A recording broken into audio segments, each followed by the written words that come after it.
Bien, acá este esquema está muy bueno, ya una de estas partes ya la habíamos visto en orina, que era el urobilinógeno, ¿cierto? Que aparecía, Ujú. o la urobilina, que este fue el urobilinógeno que se produce y después vamos a tenerlo al momento al contacto con el oxígeno o el aire, se convierte, se oxida a urobilina. Eh, Maite, tú aquí, solamente para que nos quede claro, ¿cómo Ujú. dirías, cómo reconocerías la estructura de la bilirrubina? ¿De qué está compuesta la estructura de la bilirrubina? Para que no nos olvidemos. Ah, ya. Está compuesto por anillo espirólico, que se ¿Cuántos? previ- ¿Cuántos? 4. Ya, muy bien. Eh, Anillos pirrólicos, tiene sustituyentes que, si no me recuerdo, son metilo, propilo y vinilo. Ya, ¿qué más? Em, En eso, y acá, porque tú después tenemos ahí la imagen de la bilirrubina no conjugada, ¿cierto? Ahí tenemos sí, sí. los grupos. ¿Cuáles son los grupos metilo, vinilo y propilo? Dígamelos ahí. Mm, bueno, El aquí metilo están es los más fácil de reconocer. ¿Cuál es el metilo? Para ti, ¿qué es aquí, lo que? Ya, un CH3, ¿cierto? Ya. Y sí, ese, ya, y el que está en el medio, ¿qué son? los propilos. Ya, ¿cierto? Y lo que nos queda, ¿dónde están los vinilos? Por acá, si no me equivoco. No, pues, es que ahí donde están los sustituyentes, fíjate. CH3, Ah, ¿verdad?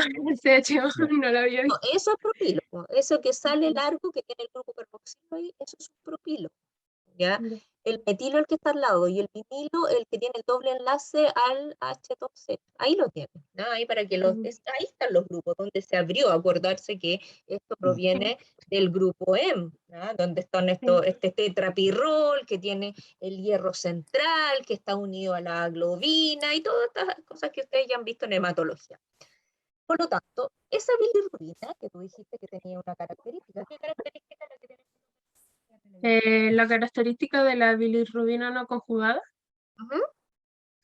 ya, era que es insoluble. Ya, Es ¿es decir, que insoluble dónde? ¿Dónde es en insoluble? medio, en medio acuoso. Ya, insoluble en medio acuoso. Por lo tanto, ¿qué tiene que ocurrirle para que ella se solubilice? Debe ocurrir la conjugación en el hígado, Ya, pero antes,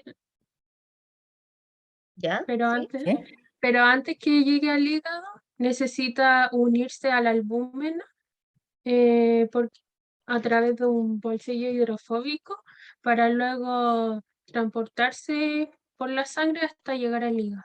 Muy bien, ya. Sabemos que es insoluble, como usted dice ahí, y va a llegar. Y acá, ¿dónde ocurre la conjugación? ¿Dónde tú dices? eh, no estoy preguntando el lugar en el hígado, sino en la molécula estructuralmente. Ah, se van los sustituyentes, estos sustituyentes, y se colocan los ácidos glucurónicos. Pero no se van, pues Maite. Si te fijas, están ahí mismo, en la estructura que Se tienes ahí conjuga. abajo, están ahí. Ah, Ese sí, se conjugan, CH2 sí, se conjugan ahí en los se le grupos agregan, propiónicos sí. o propiónicos, que son ahí también. Y Los ahí se une, probiónicos.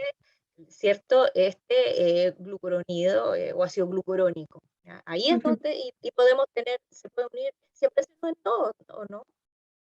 Ah, Siempre se eh, unen en los dos grupos sustituyentes, los dos propilos que teníamos disponibles.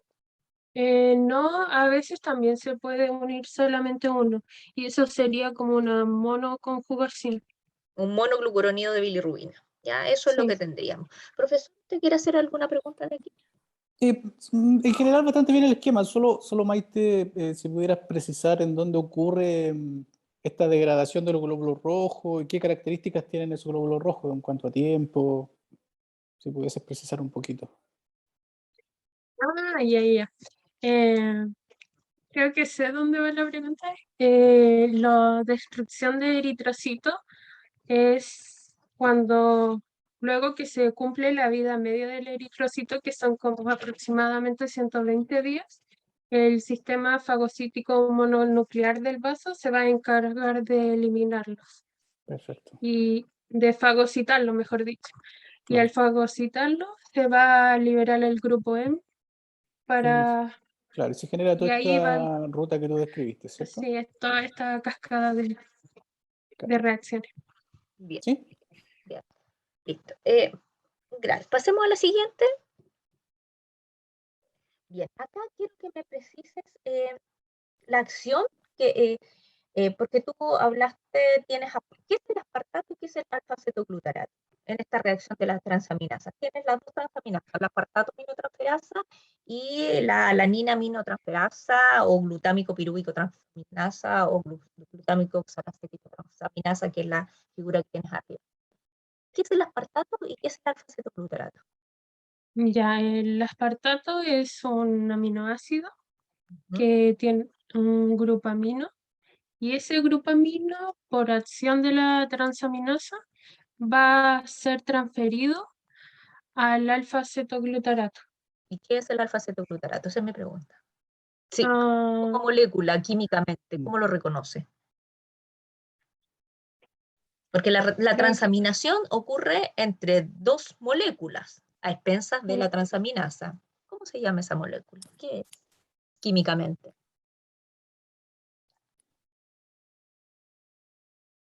Mm,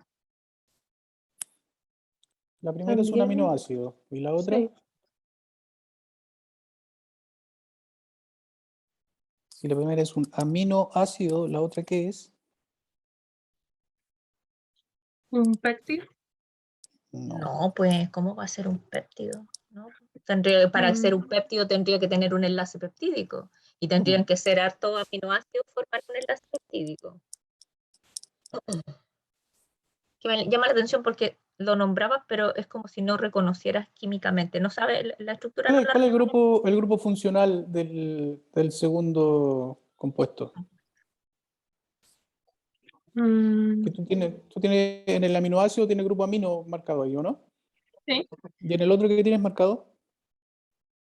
cetona, ¿Ya? Sí, Ceto, un más que grupo nada. cetónico, ceto, sí. sí, Entonces es un... cetoácido. Muy bien. Eso es un cetoácido. Que no se les olvide que la reacción ocurre desde la transferencia de un aminoácido hacia un cetoácido, formando un nuevo aminoácido. Esa es la función que tienen las transaminasas, ¿ya? En esta reacción que se llama una reacción de ping-pong, donde hay, por decirlo así, como dos sustratos que se van transformando mutuamente. Aquí, en esta acción de la transaminasa, necesita leyó un poco más de qué Sí, requiere sí, para que ocurra la transaminación. claro, sí, si pudiese caracterizar Mm, un poquito la reacción en cuanto a los sustratos, los cofactores, coenzimas, si hay, cuántas reacciones son, a grosso mm, modo. Modo general, ¿qué es lo que es Claro. importante? Y lo pregunto porque es muy importante en cuanto a la determinación, porque a Mm. veces los kits traen suplementado el compuesto que es necesario para que ocurra la transaminación. Requiere algo más la transaminasa. si no me equivoco, creo que necesita de una coenzima. ¿Ya? Y cómo se llama lo que necesita? Hoy, si no mal recuerdo, era piroxalfosfato. Ya, bien, requiere de piridoxalfosfato. En este fenómeno de transaminación necesita piridoxalfosfato y eso es que muchas veces que el piridoxalfosfato deriva de la piridoxamina, ¿ya? Una vitamina. Mm. Y cuando hay déficit de esta vitamina, muchas veces para determinar la enzima se va a requerir suplementar. ¿Ya? Pero eso. Ah, de la vitamina B6, ¿cierto? Ujú, sí, Ah, ya. bien.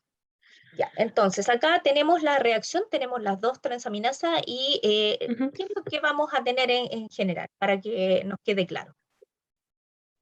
Eh, como un resumen, dice Sí, usted. sí, de las dos enzimas que Ah, tendremos. ya.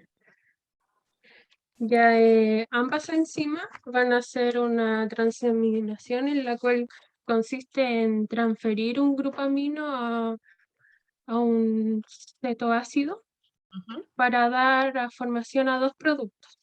ujú. ¿Y Por cuáles serían esos ejemplo, productos? ¿Cuáles serían esos en eh, forma general? ya. Eh, aminoácido. Un aminoácido y Bueno, qué más. un aminoácido y un cetoácido. Un nuevo cetoácido, ¿cierto? Porque un partíamos. nuevo cetácido. Sí. Exacto. Y ahí los tiene usted. Pues aquí en la primera Ujú. reacción, ¿quién es el aminoácido nuevo que se forma a expensas de Eh, la apartato aminotransferasa? aspartato, ya. El aspartato y el aminoácido, el cetoácido, y da formación a este nuevo cetoácido, que es el oxalacetato, y el aminoácido será el glutamato. Ya. Entonces, ahí es importante que recordemos, mira, si te fijas, ¿cuál es la diferencia entre la primera y la segunda enzima? Mm. Porque hay algo... Solamente, sí, solamente cambia el aminoácido que va a transferir el grupo amino.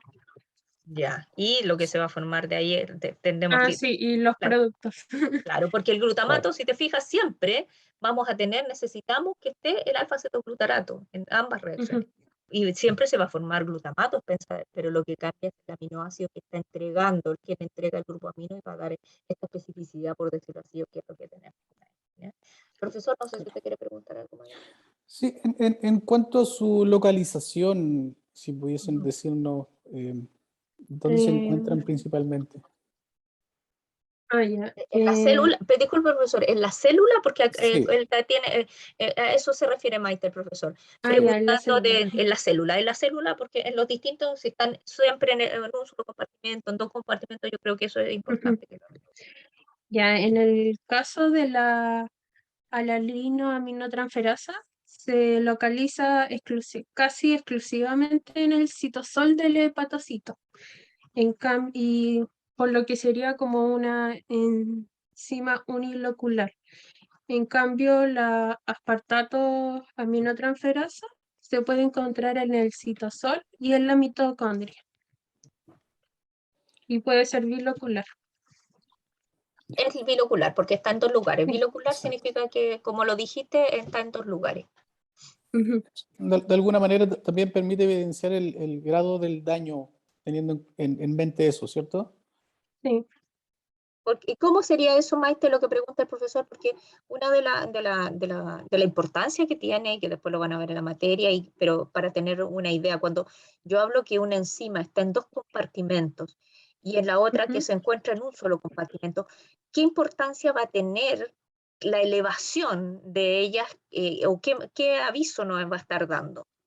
Mm, Por ejemplo, se dice que ala- alanina aminotransferasa es más específica para el daño hepático, debido a que solamente se encuentra en el citosol del hepatocito. En cambio, la aspartato aminotransferasa, debido a que se encuentran como en dos compartimentos, eh, probablemente se puede ver elevada por otras causas, debido a que se encuentra en otros lugares del cuerpo.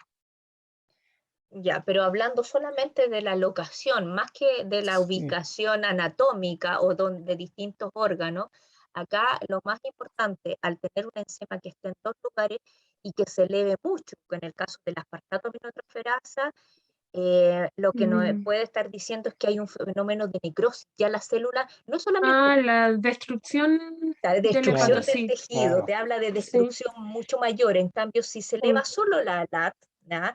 Es Como ya por sabemos que está permeabilidad, por creo. permeabilidad, por inflamación, por proceso Inflamación, claro. Sí. inflamatorio, y el otro un proceso más necrótico o destrucción mucho Sí. mayor. ¿Ya? Eso es importante que después lo van Ya. a ver, Claro. y eso por ahí para que lo registren tiene que ver con lo que se conoce como cociente de Ritis, ¿ya? Que Mm. ayuda a discriminar, cuando uno dice, si se eleva uno y una razón entre estas dos transaminas.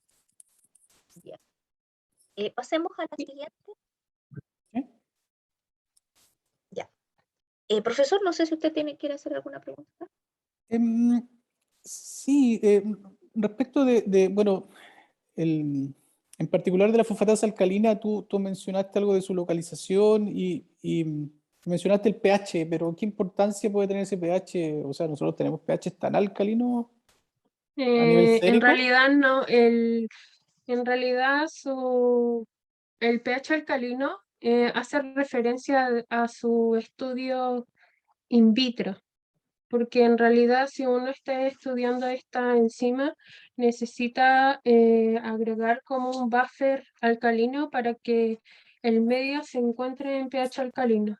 Y si no me equivoco, alrededor entre 8 a 10. Claro, claro.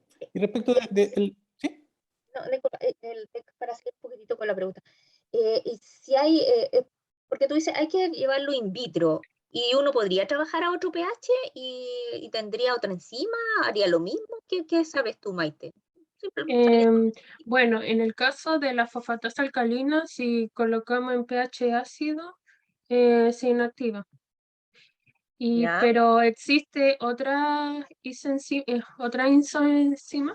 que es la fosfatasa ácida, y esa es la que se trabaja in vitro con pH ácido. Ya, otra Entre enzima, sí, no más que eso, si es otra enzima, otra claro, enzima. claro que es la fosfatasa ácida, que también no está dentro del perfil hepático, pero es No. importante que existe, porque la fosfatasa ácida y la fosfatasa alcalina, ¿qué función hacen? Si tú pudieras clasificarla, ¿qué son estas dos enzimas? Son hidrolases, entonces van a romper enlaces por acción del agua. Bueno, Ya, pero son específicamente, solamente hidrolasa. bueno, ¿Hidrolasa de qué? Sí. hidrolasa de grupos éster Pero en éster de qué? ¿Éster de qué? Porque creo que de fosfato, ya, éster fosfórico, ya, o de como hay fosfórico. éster, ya, éster fosfórico. Eso es lo que tenemos que recordar, que tenemos esta enzima. Existe una clasificación, hubiera sido bueno que ese número de la clasificación internacional, cuando uno dice, esto es una hidrolasa estrella, y ese numerito que no nos olvidemos, la Eso. Comisión Internacional, ¿ya?, de Enzimología, ustedes lo aprendimos el semestre anterior, que existe una numeración para darle a la enzima, a todas las enzimas, existe un número que así la vamos a reconocer. Y lo otro que aquí yo quería preguntar, profesor, lo interrumpí, si quiere continuar después yo hago mi pregunta. No sé, yo iba a preguntar por la gama glutamil, no sé si No, seguimos yo con las quería fosfatas. preguntar, seguir Ya, con la fosfatasa alcalina. claro. Tú hablas de que Ujú. la enzima puede verse aumentada en crecimiento, en el embarazo y en edades mayores a 60 años. Ujú. Y también hablaste que se encuentra principalmente en el hígado y en el sistema óseo. ¿Qué son en el hígado y en el sistema óseo, o en el caso de las embarazadas, la enzima? ¿Qué es lo que sabes de ello? ¿Leíste un poquitito? Sí, sí. ¿Ya? Pueden verse elevaciones, por ejemplo, en el caso del crecimiento, Mm. porque se está desarrollando el hueso, es decir, la persona está creciendo y con ello también su hueso, entonces tiene que ir aumentando la longitud de los huesos. En el caso del embarazo, como la elevación es por el origen placentario, es decir, que durante el primer trimestre, si no me equivoco, Ujú. se empiezan a aumentar los niveles de fosfatasa alcalina debido a la placenta. Ya. Pero ahí nos Claro. encontramos con algo especial. ¿Leíste algo que habían isoenzimas o algo así? ¿No? Ah, eso no. ¿No? Ya, porque lo que hay son, para que lo tengan en cuenta, hay isoenzimas, ya, hepáticas, óseas, placentarias. Hay una que se llama isoenzima de Reagan también, que está por acá, Mm. que es importante recordar. Por lo tanto, ¿por qué en el embarazo? Porque se genera en ese estadio, la placenta es capaz de generar un tipo de fosfatasa alcalina. ¿Ya? Pero eso quería que lo viera un poquito, que hay distintas isoenzimas de la fosfatasa alcalina. ¿Ya? No es única, ¿no? Ujú. Entonces, por lo tanto, al Sí. tener distintas isoenzimas, por eso podemos hablamos de la hepática, hablamos de la ósea, de esta producción. No es la misma. Eso quería que si habías leído un poquitito. Bien, profesor, Claro, y pregunte esos sobre la pregunta. aumentos pueden ser fisiológicos, ¿cierto? No necesariamente Sí, patológicos. son fisiológicos. Claro, sí. Exacto. Y ahí, disculpe, profesor, Maite, tú hablaste del Sí. crecimiento. ¿Por qué tú dices, la fosfatasa alcalina en los niños va a tener fisiológicamente un aumento? Y respecto a otro marcador que ya hemos visto en las presentaciones, ¿con qué lo tenemos que asociar? ¿Qué otro marcador se eleva en el crecimiento de los niños? O dijimos, hay que tener en cuenta esto para que no nos olvidemos, de los que vimos en las presentaciones la semana pasada recién. ¿Te acuerdas de un marcador? Mm. de un metabolito que en los niños y era como la alarma, tengo que tener esto en cuenta al momento de validar o que no vaya a hacer que se me vaya a ir como un valor alterado. El calcio. No, Ah, ay, la fosfatasa alcalina. Y está sí, creciendo el cambio. ¿A quién, a nivel de quién está hablando la fosfatasa alcalina? ¿Con quién? fósforo. Con el fósforo, pues acuérdese que el Ay, fósforo ay. es el que Pablo, en los niños dijimos, ese marcador, el fósforo era uno de los pocos que estaba bastante alto, sobre todo en los niños, y ahí uno tenía que tener Ay, esa precaución. Ya, Claro. ahora profesor le doy la palabra.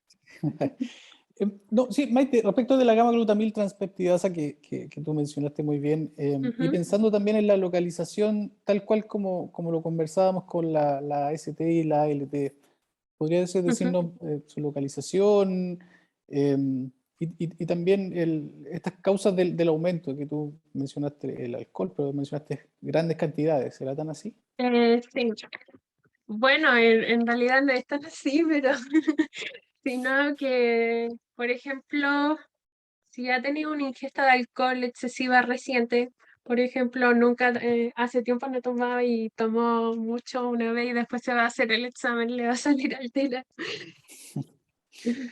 Y en cuanto a su localización, Si no me equivoco, se encuentra en la membrana plasmática, claro, la membrana, ¿cierto? Eso, sí, en eso hace la parte externa. claro, que sea bastante sensible a los cambios, ¿no? Por ejemplo, Sí, a eso voy con el consumo de alcohol, que no necesariamente tiene que ser excesivo, sino que el sí. consumo en sí va a provocar aumento y eso también hace que otros estímulos también incrementen la concentración de esta enzima en particular. Sí, por ejemplo, fumar también, eh, cuando investigué me salió que fumar también podía elevarla y Mm, algunos fármacos. claro. Eso hace que sea bastante sensible, ¿cierto? Pero no Ujú, necesariamente que refleje un daño en particular. sí. Maite, de esta enzima Ujú, de la gamma GT, tú dices que hace la transferencia de grupo gamma glutamilo, esto lo vieron en el semestre anterior con el profesor Sergio, él tenía incluso un esquema donde mirar ahí qué se genera, porque dice solamente la transferencia de un péptido a otro péptido, que sería análogo como vimos a las transaminasas que transfieren un aminoácido a un cetoácido, y eso se genera, o hay algo importante que quisiera recordar. Más mm, se forma en la acción de la gamma GT.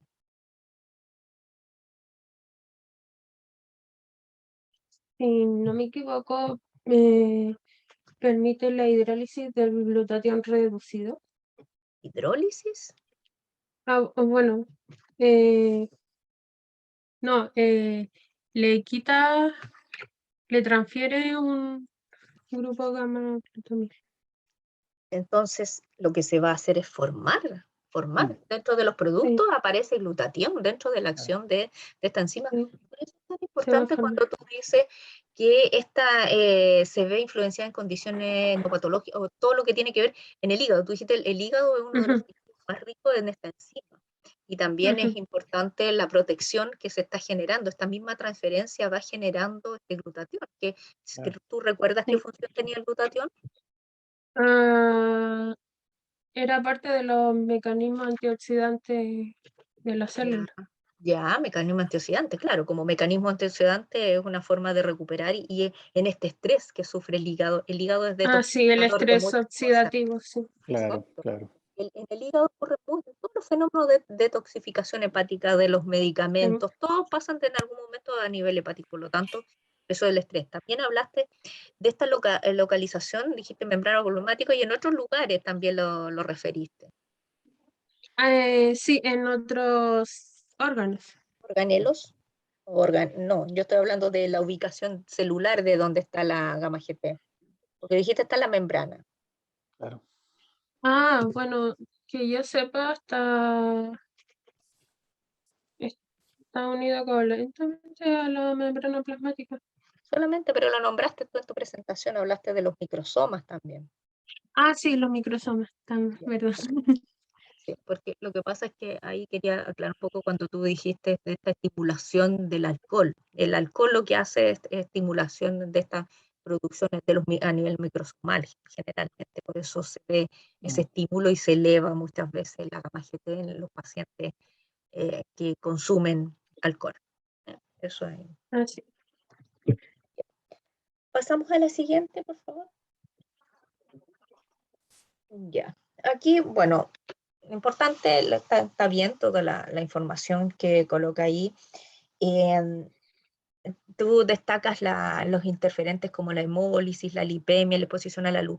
La lipemia, Sí. ¿por qué va a ser un interferente? ¿Qué es lo que tenemos que recordar siempre de la lipemia? ¿Qué nos va a generar Que en la reacción? la lipemia genera turbidez en la muestra, entonces va a perjudicar a las metodologías de laboratorio, porque muchas de ellas son por espectrometría. Espectrofotometría, ¿ya? No Espectrofotometría, sí. fotometría, claro, porque es de luz, ¿ya? Porque la Sí. espectrometría, por ejemplo, de masa, sí que hay que tener cuidado. Entonces, la espectrofotometría, nosotros, y una de las cosas que usted aprendió en el semestre anterior, que nunca podía juntar qué cosas, porque podemos hablar de métodos turbidimétricos y de métodos colorimétricos. ¿Qué recuerda de eso? Para que no nos olvidemos nunca. ¿Cómo? No entendí la pregunta, profe. En el semestre anterior nosotros vimos que existían métodos turbidimétricos y métodos colorimétricos. ¿Y usted qué Ujú. aprendió de eso? ¿Cuál es una Ah, ya. pregunta que siempre tiene que mantener? En los colorimétricos es importante la formación de color, así que no debe estar turbia la muestra. Ya, En y en un cambio, método turbidimétrico, ahí es necesaria como la turbidez, y puede pero haber color. homogénea. Y Ah, puede- no en color. Ya, entonces esas son las cosas que siempre, nunca se te pueden olvidar, para que las tengan muy claritas. Y ahí muchas veces cuando ustedes tengamos que ver y estemos en el laboratorio, digan, profesora, esto me dio turbio, ¿la puedo leer? Ustedes mismos se tienen que responder. Y es Mm. de color rosa y les dio turbio. Entonces, ahí ni Ah, siquiera entonces no. preguntar, claro, pero lo puedo leer, entonces ahí tener en cuenta eso. Lo otro que destaco acá y que coloca muy bien, que si bien estamos viendo el perfil hepático, que no nos olvidemos que dentro de las pruebas hepáticas también está la medición del tiempo de coagulación que coloca usted. ¿Por qué es importante la Sí. medición del tiempo de coagulación para la evaluación del perfil hepático? ¿O no tiene Eh, nada que ver? ¿O por qué? es que lo que pasa es que el hígado también produce síntesis de factores hepáticos. ¿De factor hepático? Perdón, de factores de coagulación. Ya, de factores de coagulación, bien, lo vimos también en la clase de proteína Sí. la semana pasada. Y por lo tanto, si nosotros tenemos una persona que se le está haciendo un perfil hepático, un estudio, porque algo está pasando, ¿qué deberíamos tener? ¿Por qué esta medición? ¿Qué le va a pasar? ¿Qué dijo, profe? Que se escuchó bajo. No, lo que Perdón. le decía, considerando que se está haciendo este estudio de perfil hepático a un paciente, donde se les pide las pruebas Ujú. hepáticas, el médico está sospechando de alguna alteración hepática. Entonces, ¿cómo debería estar, si bien no lo estamos viendo, cómo cree usted que debería estar este tiempo de coagulación? ¿Disminuido o prolongado? Si bien Yo no lo han visto, diría pero podríamos deducirlo. Mm. prolongado. Ya, bien, porque están disminuidos Sí. estos factores de la coagulación. Entonces, se dan cuenta que esas cosas, muchas veces ustedes dicen, pero no, es que esto no me lo han pasado, pero podemos deducirlo porque hay cosas que podemos ir relacionando, las mismas materias que va viendo, así que no es importante. Y ahí están los Claro. tubos, bueno, de elección el signo anticoagulante, siempre les digo, el más económico, el tubo con heparina en algunas situaciones especiales. Sí. Claro. Bien. No Sí. sé, profesor, si usted quiere preguntar. Consulta, sí, Maite, respecto Ujú. de la luz, tú cuando vas a determinar alguna bilirrubina tienes que mantenerla en alguna cajita oscura, como dices tú, Sí. tan Bueno, importante. es lo ideal porque decía que la exposición a la luz causaba ¿Pero qué la luz? solar, luz ¿Y, visible más que nada. y tú crees que en el laboratorio, eh, así como está abierto a la luz solar? No, pero es como, es más que nada por el transporte de la muestra. Hay que hacer la distinción, ¿ah? Porque tú dices que para Sí, poder medirla no tenía que estar expuesta a la luz y me dices que hay que sí, tenerla en una cajita oscura. Pero hay mm, que tener en consideración que es luz solar. Ya en un sí, laboratorio sí, no tenemos ese rango, esa longitud de onda precisamente, ¿ya? ya. Entonces tampoco es que tengan que andar con la muestra en una cajita en el laboratorio. ¿Ok? Mm, No, sí, sí, pero o sea, entre que se me, porque llegó luz incidente de algún lugar, o sea, recomienda tratar de proteger las muestras, sobre todo Claro. cuando uno tiene unas muestras de los recién nacidos, que son En el, tan, sí, claro, en hay el que tener. transporte, como dice Maite, sí, ujú, ahí sí hay que tener esa precaución, ¿cierto? Ujú, exacto. sí, Sí. Bien. porque descomponen la bilirrubina. Claro, exacto. Vamos a tener aquí este fenómeno y no vamos a poder medir la bilirrubina. Pasa a la Ujú. siguiente.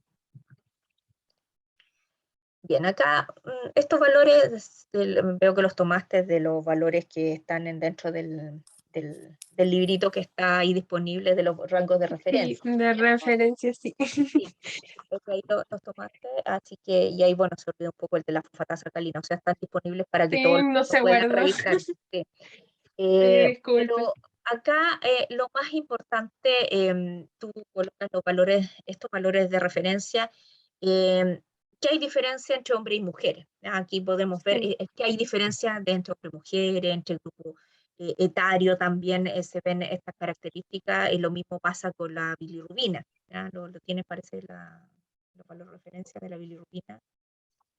Aquí, Bueno, sí. ya. Acá sí, yo me voy a detener un poquitito, sobre todo en la bilirrubina, y leíste, porque colocas estos valores y yo creo que hay más valores en cuanto a la bilirrubina y el estudio de la bilirrubina y la importancia, porque más de alguno le va a tocar Mm. en los niños, los recién nacidos. ¿Qué tipo de la bilirrubina? Y lo viste en la clase, lo más probable. Por lo que pude ver, la bilirrubina va cambiando a lo largo de los días. Pero En los el, recién nacidos nacen con bilirrubina más baja que los adultos o más alta. más alta. Ya, ¿y por qué es? Simplemente, ¿por qué? Eh, ¿Es normal? ¿Es patológico o no? bueno, si no se regulariza luego de los siguientes días, vendría siendo patológico y se puede deber a la anemia hemolítica del recién nacido.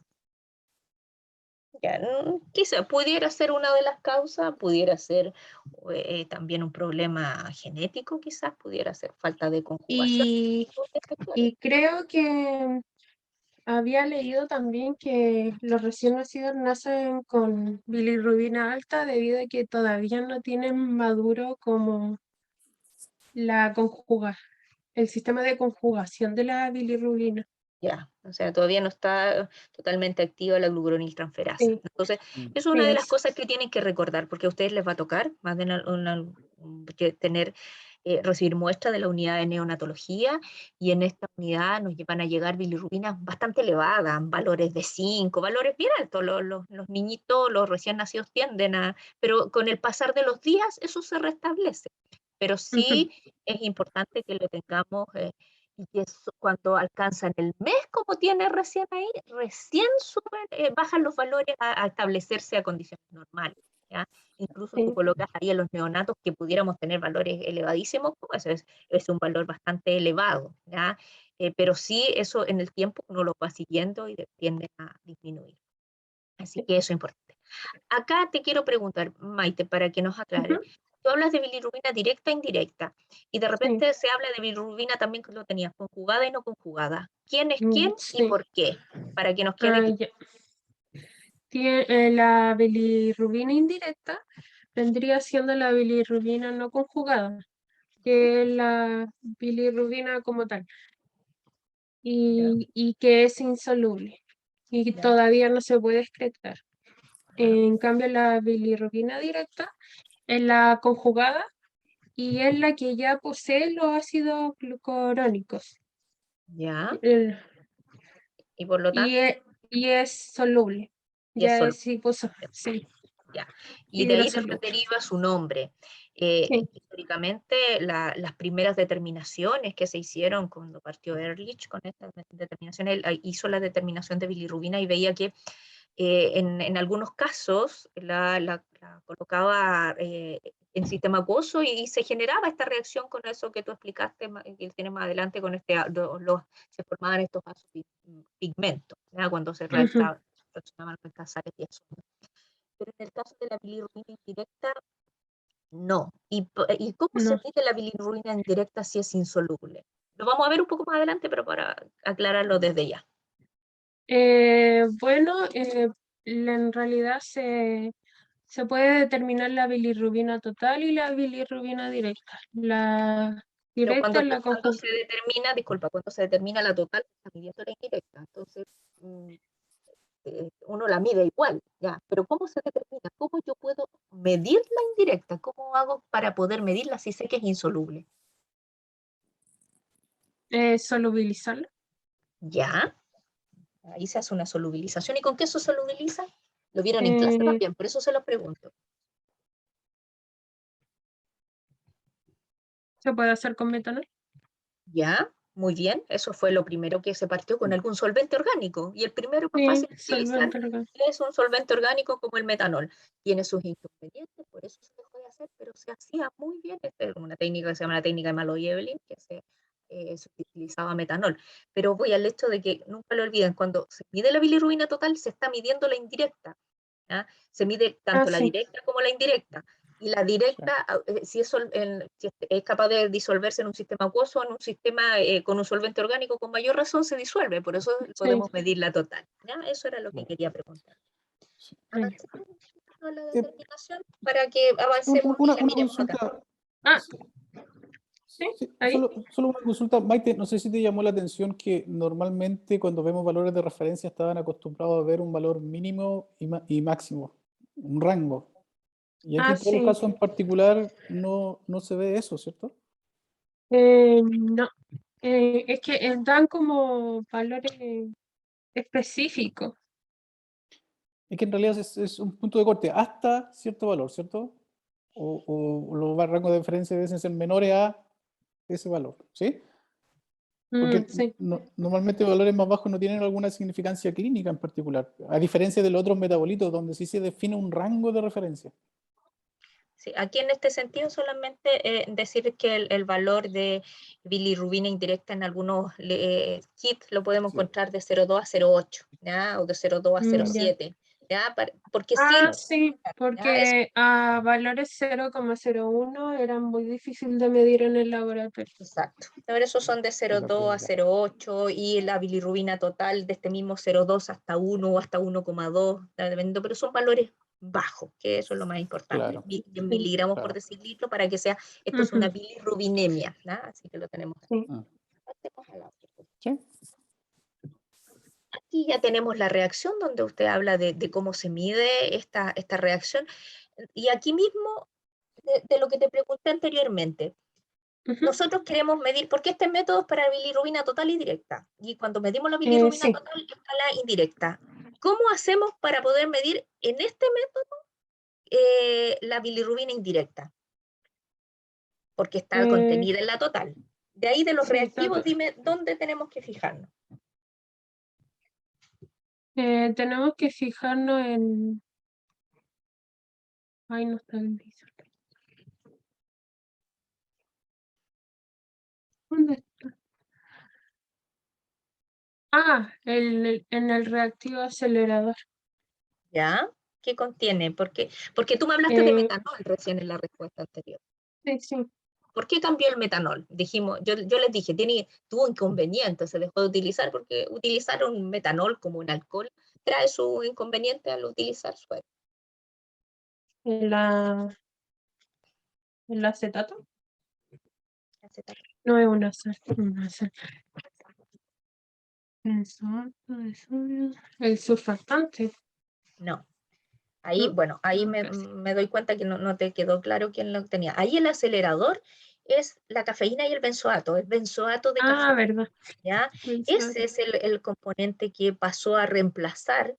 Hay otros compuestos, el dimetilsulfox, líquido, que también hay técnicas que utilizan eso para poder solubilizar un compuesto que no es soluble en un sistema acuoso. Por lo tanto, aquí tenemos Ujú. un generador. En la estructura que tienes acá, ¿qué es lo importante? Eh, Tenemos la bilirrubina conjugada. ¿Con quién va a reaccionar la sí, bilirrubina conjugada? va Y la a no reaccionar, conjugada. va a reaccionar con el ácido sulfanílico, que va a estar unido también al nitrito de sodio. Ya. ¿Y qué pasa cuando se usa? Porque así se forma esta sal diazonio, por decirlo así.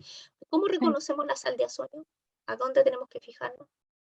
Eh, Aquí se En forman la sal sí, diazonio. Mira, más arriba, la sal diazonio, que es el ácido aquí. sulfanílico tratado. Sí, esa. Es que tiene bueno, está Enlace. compuesto por un triple enlace Ujú. y uno de ¿Entre? esos enlaces, ¿Entre qué? sí, es de nitrógenos. Ya, entre dos nitrógenos. Entonces, ese Sí, es el grupo azo, ¿ya? O esa es la sal diazonio. Entonces, este ácido sulfanílico diazotado con ese grupo es capaz de interactuar en esta bilirrubina y la fragmenta, ¿cierto? Porque es una de las funciones sí, que hace, la fermenta. fragmentar y unirse a ella, y con eso nos va a dar un cambio en el espectro de absorción.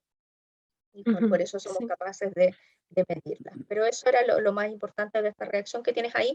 Y si bien tienes la bilirrubina directa, perdón, la bilirrubina sí, directa, la indirecta también reacciona de la misma forma, pero la única diferencia es que tiene este acelerador que permite hacerla más soluble sí, y puede reaccionar, ¿ya? Para que nos quede ahí claro que es en la total siempre vamos a medir tanto la directa como la indirecta. Por eso después por diferencia tú tienes que se calculaba esta diferencia. Profesor, no sé si quiere preguntar algo acá. No, no, no, está bastante bien. Ya. Maite, ya, ujú, bueno, ahí tienes tú aquí la explicación de lo que les preguntaba antes. Claro. Está la técnica ahí, no nos vamos a detener en eso porque uno lee estos protocolos y debería ser capaz de interpretarlo. Cuando estoy ujú, midiendo por qué hago el cubo blanco, por qué hago la bilirrubina directa, o por qué hago la bilirrubina total, los reactivos que me permiten hacer estos reactivos, ahí no deberíamos tener ningún problema. Así que no les voy a preguntar nada acá, y porque ese factor de calibración no es otra cosa que una regla de tres, ¿cierto? Porque dice sí, concentración del patrón, absorbancia, y cómo llego, cómo hago el cálculo, no. Lo único que a ese factor, si bien aparece así, tal como está ahí, yo lo reconozco que en el kit aparece así, ahí nos falta la unidad del factor de calibración. Recordad que un factor de calibración siempre tiene que así. tener unidad. Eso lo aprendieron ustedes el semestre anterior. Mm. Bien, pasemos a la siguiente, Maite. Acá, lo explicaste en tu diapositiva. ¿Podrías hacer la explicación a partir de la ecuación, de estas ecuaciones que tienes ahí? Quiero que me expliques ahí el fundamento, porque lo Ya, leíste de arriba, pero quiero que vayas indicando ahí. ya.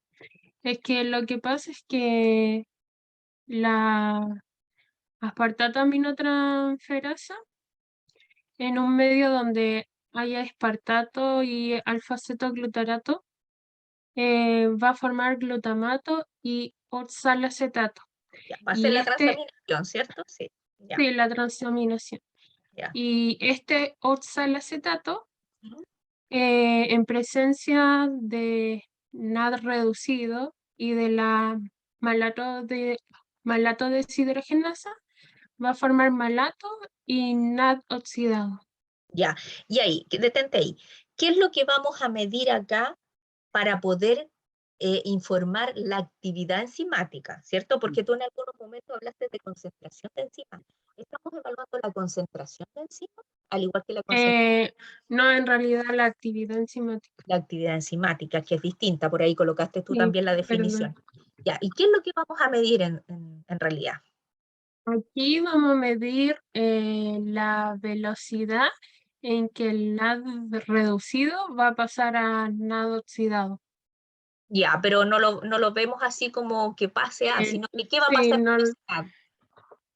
¿Qué va a ir pasando eh, con ese NAD en el tiempo? va a arrojar una coloración.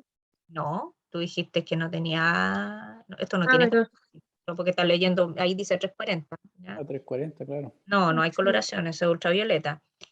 ¿Qué va a pasar con el NAD? Fíjate ahí en la reacción. Ese NAD reducido, ¿qué va pasando a medida que aumenta? Porque esto se lee minuto a minuto, en función del tiempo. 1 minuto, 2 minutos, 3 minutos, 4 minutos, 5 minutos. Sí, Si tú tenías NAD reducido, 0,18 milimoles por litro, que es lo que tienes, te estoy tomando lo que tienes ahí en el reactivo 2, ¿qué va a pasar con él en el tiempo? va a ir disminuyendo su Ya, concentración. eso lo quería que me respondieran. El Ah, ya, NAD ya. reducido va a disminuir en el tiempo. Por lo tanto, si usted tuviera que graficar, ¿cierto? No le va a dar una Ujú, curva con pendiente negativa. Eso es lo más sí. importante que tienen que Una recordar. asíntota.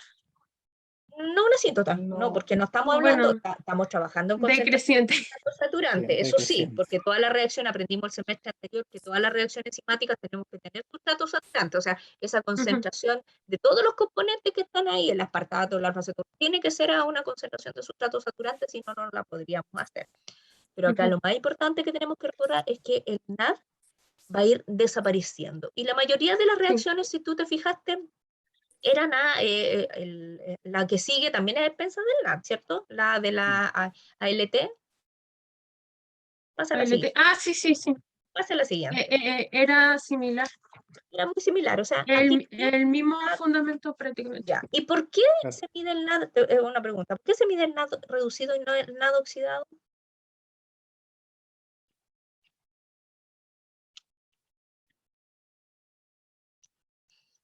Mm. Porque yo digo, pero si el NAD está apareciendo, ¿por qué mejor no mido el NAD oxidado si está apareciendo? ¿Por qué tengo que medir uno que vaya desapareciendo? Esa Para, pregunta, eh, si la podrían para, responder. s- para saber la actividad enzimática, para Pero saber podría, si claro, pero podría medir el la- NAD oxidado. Esa es mi pregunta. ¿Por qué no el Mm. NAD oxidado? ¿O La por qué no respuesta se no es mide directamente? claro, no se mide con frecuencia. Yo les es pasé hace mucho que tiempo el espectrograma de la nicotinamina dinucleótido, que es el NAD. es que el Parecía, NAD tenían reducido se lee a 340 nanómetros. claro, y el NAD Eh, oxidado tiene estos dos picos, entonces uno no sabe, sí, no po, puede estar de eso sí. a 260, perdón, a 280 puede absorber y también Mm, puede al otro longitud. Por lo tanto, como vamos a medir a 340, nos interesa siempre el NAD reducido. Este NAD, sí. para que lo tengamos en cuenta y todas las determinaciones que vienen más adelante, puede aparecer o desaparecer. ¿Ya? Eso es lo importante, pero siempre el NAD reducido el que se mide. Bien. Mira, tú aquí mismo, para Ujú. no volver al anterior, hablaste cuando dijiste que podíamos trabajar a 3 temperaturas. Si es que han visto los Sí. videos, también han visto el fotómetro clínico que yo les coloqué ahí y aparecen estas mismas temperaturas. Más que leer esto, ¿qué podrías decir tú de la temperatura en función de la actividad enzimática? En cuanto a los valores de referencia, me refiero. Mm. Ah, em, que a medida que se va aumentando la temperatura, va aumentando los valores de actividad catalítica. Ya. Por lo tanto, una de las cosas que tenemos que tener muy bien, muy claro, es que en el laboratorio no podemos estar midiendo, yo no puedo comparar si mido a 25 un resultado que hago a 37 o a 30. Entonces se prefiere en el Mm, laboratorio y es para que siempre Claro. uno lo estandariza así, se lea 37. La que más se utiliza en el laboratorio, nosotros todos los fotómetros, ya sea automático o semiautomático, lo trabajamos solamente a 37 grados para no estar con esto ya. mismo que pueden ver ustedes, porque dice, bueno, si lo leo a 25, tengo otra, voy a tener menor actividad catalítica, no lo Sí. puedo comparar con un valor de referencia de 37, si no voy a tener un No, error. no, no. Ya. Lo Sí. del Claro. factor, ahí es importante, lo más probable es que lo vamos a ver cuando veamos la clase y cuando estemos en presencialidad, de cómo obtenemos ese factor, no me voy a detener en ese cálculo. Lo más importante que tienen que recordar que ese 1750 que sale ahí, es el Sí, factor, ¿ya? para sacar, por ejemplo, yo leí el protocolo ¿Mm? y decía que, por ejemplo, si solamente se mide la actividad catalítica a 25 grados, se podía la absorbancia multiplicarse por 1,117, que es lo que dijo usted, y podía obtener la absorbancia a distintas temperaturas. Ya. Había como Sí, una tablita con, ahí cambiaría el factor, dices tú. Cambiaría el factor. sí, cambiar el factor, Ya, pero ahí lo dependiendo de... importante es que de dónde deriva el factor. Ya, eso es lo que les quería decir, porque ahí tenemos que considerar el coeficiente de extinción molar del NAF. Ah, ¿Ya? Para poder sí. llegar a ese 1750, uno podría decir, ¿y cómo llegué a este 1750? Eso es algo que tenemos que considerar, pero lo vamos a ver en algún momento. Ujú. Bien. ¿Pasamos a la otra, profesora? ¿Usted quiere preguntar algo de esto? Sí, quizás solo una consulta en cuanto a lo que tú observas, Maite, en el equipo, porque normalmente están acostumbrados a preparar un blanco reactivo y ustedes esperan que la Sí. absorbancia aumente, ¿no es cierto?, a medida que aumenta la concentración del metabolito. En este caso en particular, ¿tú qué esperarías de la absorbancia? ¿Cómo? No entendí la Que la, que pregunta. la, que la absorbancia, porque esto es una cinética, tú dijiste va minuto a Sí, minuto, tú vas midiendo, ¿cierto? sí. ¿Esperarías que esa absorbancia fuese subiendo en el tiempo, aumentando? De la muestra, sí. Tú al hacer esta reacción, ¿no es cierto? Y al hacer la cinética minuto a minuto, tú esperarías que la absorbancia fuese aumentando, ¿o no? Sí. Pero mira lo que Ah, no, hablamos. no, no, no, no, no, no. La absorbancia está hablando. Ay, que estoy perdida. Perdón. La absorbancia va a ir disminuyendo. Ahí sí, porque Ese es ya el vimos punto. que eso Sí, es algo porque, que tienen que tener en cuenta. Perdón, me distraje. claro, por lo tanto, inicialmente tú, ¿cómo esperarías que fuese la absorbancia?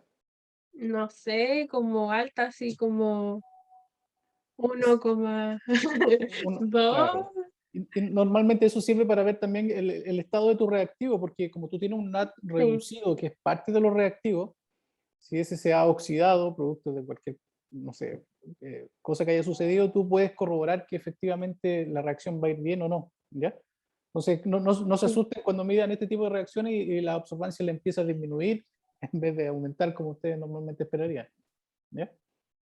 Y en los kits, como dice el profesor, la mayoría de las veces dice, pruebe así si el reactivo está bueno, si el reactivo tiene una absorbancia por sí solo, por decirlo así, mayor a 1,5, puede usarlo, porque si es menor a esa, a lo mejor está abajo. Entonces hay que fijarse muy bien en toda la información que dan los kits para saber si el reactivo Ujú. sufrió algún fenómeno de estos sustratos, ya no están en las condiciones óptimas o ya no está en concentración saturante, si hablamos en terminología enzimática.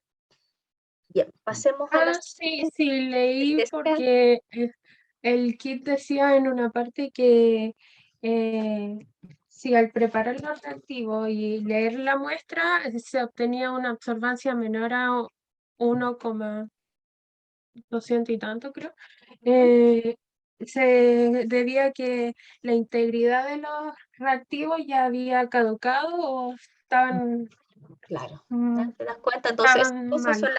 la información que hay que leer muy bien cuando leamos los KIDA. Yo hago esta mezcla, Ujú. la mido y la mido por sí sola y no me da lo que es como un control del reactivo, ¿ya? Así que Sí. eso es. Pasemos a la siguiente. Bien, acá tenemos la reacción de la fosfatasa alcalina, donde es diferente, porque acá tenemos un sustrato que sí es coloreado, por eso se lee a 405, con lo que colocas tú, donde tenemos un para-nitrophenilfosfato. ¿Del buffer dietanolamina alguna característica especial, Maite? Mm, ¿O por qué no usar un buffer fosfato si esto se mide a pH alcalino, como dijiste tú? Su sí. nombre lo dice, fosfatasa alcalina, tenemos que trabajar en pH alcalino. Buffer fosfato, diría yo, que podría El más utilizarlo común, ¿cierto? y que es fácil de disponer. Claro, Si se me claro. acaba, si no tengo este reactivo, lo preparo en el laboratorio. ¿No? Es una mina secundaria, si no me equivoco. ¿Ya? Sí, es una amina secundaria, dietanolamina. ¿Ya? Solamente Sí. para que lo dejen por ahí registrado, porque lo más probable es que no lo... Era incoloro, me acuerdo, era volátil, Mm, y era miscible en agua, creo, y en ya, etanol. sí. Pero ¿por qué usar este y no buffer fosfato? Se dice que estos buffers se tienen que ser de un tipo transfosforilante, es decir, que al momento que actúe la fosfatasa alcalina, retirar el fosfato del medio, porque si Mm, tenemos mucho fosfato, la vamos a inhibir por la reacción, porque ya hay... por producto, sí. Exacto. Entonces, Estatura. esto lo que hace se llama un buffer transfosforilante para poder hacer esta medición y no detener la reacción. Y allí, Ujú. como presentó, había procedimientos. El ideal siempre para todos es que reconstituyamos, hagamos un reactivo único, porque esto de ir agregando después de tantos minutos muchas veces se nos olvida agregar el reactivo, entonces es mucho más fácil trabajar con sí. el procedimiento 1. Entonces dice, tengo listo el reactivo, coloco mi muestra y empiezo la reacción, y no tengo que agregar aquí, no tengo la micropipeta o me voy a casa. Pero eso para recordar de esto. Pasemos a la siguiente. Bien, aquí tenemos estas determinaciones donde hablamos de estas hiperbilirrubinemia que destacó usted, que permite evaluar este perfil. ¿Solamente anemias hemolíticas vamos a tener hiperbilirrubinemia? O me refiero a la parte anémica, a la anemia. ¿Por qué se También produce si hay, si tú pudieras explicarlo, ¿por qué se va a producir esta hiperbilirrubinemia en una anemia hemolítica? la hiperbilirrubinemia es cuando hay una destrucción masiva de glóbulos rojos. ¿Mm? También se puede observar en enfermedades autosómicas dominantes. Ya, pero mira, tú tienes la siguiente situación. Tenemos una anemia hemolítica, destrucción del Sí. glóbulo rojo. Pero yo digo, pero Sí. si se destruye el glóbulo rojo, va a venir todo este fenómeno, ¿cierto? Con el sistema fagocítico mononuclear, vamos a tener la globina, el CO, va a formarse la biliverdina, de biliverdina va a pasar a bilirrubina, en el hígado se va a conjugar. Pero ¿por qué se produce bilirrubinemia si sabemos que así es el paso normal? ¿Pero por qué llegamos a hiperbilirrubinemia? Porque va a haber mucho grupo hemo libre. ¿Ya? Entonces, para como detoxificarlo, se necesita hacer la ruta de la bilirrubina, la síntesis de bilirrubina, ¿Mm? y esa muchas veces cuando es tanta la bilirrubina que se forma, puede pasar a la sangre y puede causar ictericia. Ya, y en ese caso cuando tenemos ictericia, tú me dices, hiperbilirrubinemia en una anemia hemolítica, ¿es de tipo conjugada o de tipo no conjugada, el predominio? Solo esa pregunta. Eh,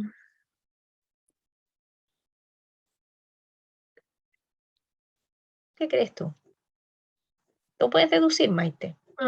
Conjugada. ¿Tú crees que podrá, si está conjugada, entonces podría seguir el camino? Aquí Si lo que tú hay dices, hay tanto tanta, disponible, ¿se podrá claro, conjugar? el sistema de conjugación es el que falla, no alcanza a dar Sí, abasto. sí, sí. Claro. La no conjugada, la indirecta. Entonces, ahí lo más importante es que reconozcamos qué tipo de bilirrubinemia vamos a tener, si es de predominio, conjugada, no conjugada, si es por rebosamiento, porque ya hay tanta, sobre todo, es lo que le pasa en esta incompatibilidad o en la ictericia del recién nacido, donde ahí tenemos usted misma lo dijo, su sistema hepático no está maduro, entonces vamos a tener esta condición. Profesor, ¿usted quiere preguntar algo de acá? Quizás tocar un poco el tema de esta ictericia en el recién nacido, que no lo veo acá. ¿Se pudiese dar, Maite? ¿Y cuál sería la manera de proceder en ese caso? La ictericia en recién nacido muchas veces se debe a la anemia hemolítica de recién nacido, que es causada por la incompatibilidad del RH, del factor RH entre la madre y el hijo. ¿Y alguna forma de proceder para... El tratamiento ¿Mm? es fototerapia, es decir, como que en una incubadora tienen que exponer al bebé a una exposición de luz ultravioleta, si no me equivoco. Claro, que es precisamente esa longitud de onda, ¿no es cierto?, la que va a permitir esta degradación de la bilirrubina que tú mencionabas anteriormente, ¿cierto? Sí. Sí. Y con eso deberían disminuirse los niveles de bilirrubina. Sí, bien. Bien. De lo que tenemos que recordar de la gamma GT, en el interés clínico, usted lo dijo en la presentación, pero acá que no se nos puede olvidar de la... Ya. Que la gamma GT es un marcador poco específico, pero está principalmente sintetizada se expresa en el hígado, pero principalmente en el conducto biliar, por lo que también su elevación generalmente se debe a obstrucciones biliares o inflamación del conducto biliar.